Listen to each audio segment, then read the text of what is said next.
Like and subscribe and click the bell icon to get new video updates. Ukraine crisis. Russia laments tragic loss of troops in invasion. Russia has for the first time admitted suffering significant losses of troops amid its brutal invasion of Ukraine. Kremlin spokesman Dmitry Peskov lamented the rising death toll of the country's troops in the face of Ukraine's strong resistance. "We have significant losses of troops," he told Sky News.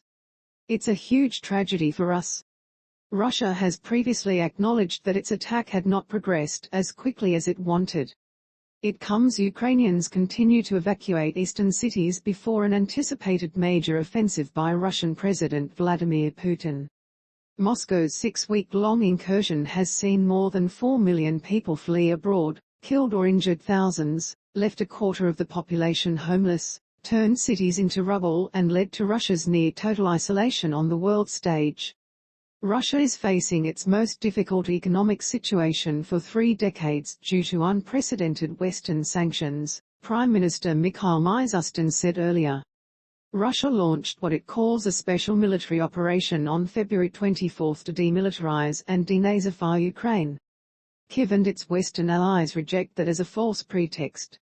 Following new measures announced this week in response to the killing of civilians in the town of Bucha that were widely condemned by the West as war crimes, Ukraine wants allies to stop buying Russian oil and gas amid divisions in Europe over how far to go on energy restrictions. Moscow has denied targeting civilians and says images of bodies in Bucha were staged to justify more sanctions against Moscow and derail peace negotiations. On the battlefield, Ukraine says following a withdrawal from Kyiv's outskirts, Russia is regrouping to try to gain full control over the eastern regions of Donetsk and Luhansk, which have been partly held by Russian-backed separatists since 2014. The besieged southern port of Mariupol, where the mayor said more than 100,000 people were still trapped, was also a target. Both sides continued to trade accusations, with Moscow opening a criminal investigation into allegations by a Russian soldier that he was beaten and received death threats while being held in Ukraine as a prisoner of war. In the city of Kharkiv, at least 1 person was killed and 14 wounded in shelling on Thursday, the regional governor said, while Ukraine's prosecutor general reported 26 bodies had been found under 2 ruined buildings in the town of Borodianka. Reuters could not immediately verify the accounts. NATO members have agreed to strengthen support to Ukraine, and the United States is looking into what new weapons it could send as Zelenskyy's government says starving Moscow's war machine is the only way to bring it to a settlement at on and off peace talks. On Thursday, Russian Foreign Minister Sergei Lavrov said Kyiv had presented Moscow with a draft peace deal that contained unacceptable elements and deviated from previously agreed proposals. Since Russian troops pulled back last week, Ukrainian officials have said hundreds of civilians have been found dead.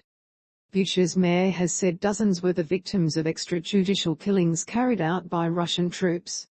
Reuters could not independently verify those figures.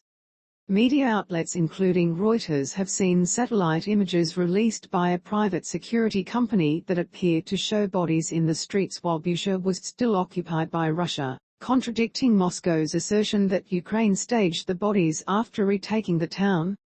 Accounts by at least a dozen residents of one apartment complex in Bucha painted a picture of violence and intimidation by Russian soldiers. The mutilated bodies of one resident of the complex and another local were discovered in a stairwell.